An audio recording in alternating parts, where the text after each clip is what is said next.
I really do love when a new indie crosses my path and I'm able to take some time and dive into it for a bit. I had the chance to check out an early build of Super Roboy, which is coming out later this month, and I really liked it. The art style is what initially caught my eye about the game. I am a sucker for the hand-drawn look. It's something that we don't see often enough, but when it pops up, it really allows that art style to really shine, and it's just very evident how eye-catching it is. Here we have a metroidvania. It has many of the expected elements from one of these games, very of its genre, and I mean that in a good way. Having elements of being another one is always a good thing, especially when another one turns out to be another good one.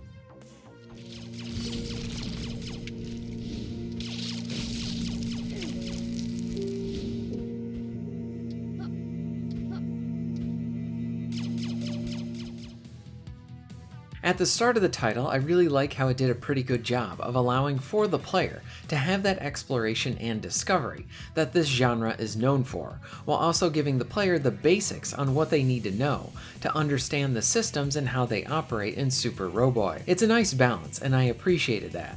Even early on, I was hitting some walls, not getting confused or anything like that, but more so getting hit with things that I could not access yet, and then it would be fun to return back to this later as it opens up, like once I had the appropriate equipment. You can kind of see where the developer's head was at too even early on with this, because I felt like the first few rooms, while basic to get the player up to speed, some even had a bit of that, I wonder if I can go over here mentality. You are learning through these moments. Maybe you can pass through this wall, or maybe you can shoot through this one, opening up another path. Experimentation is key and rewarded.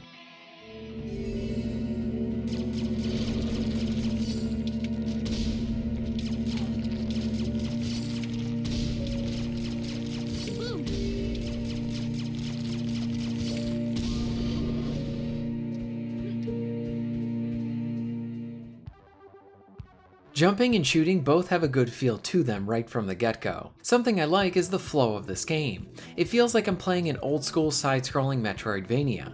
You start to unlock new areas pretty quickly, and that means you're going to have new equipment to use. Like early on, you earn the ability to then build up a charge off an enemy, or you can even use this on a locked door, and then you can explode that charge. This is really fun to do on enemies. I earned a new melee attack, which was also a new way to open up other paths as well. So the progression comes in the form of a traditional Metroid title, and I would add on to this that it has some Vania elements as well, with being able to level up here, and there's some choices in how you want to build your character. Additional skills seem to be tied to defeating a certain set of enemies a certain amount of times too.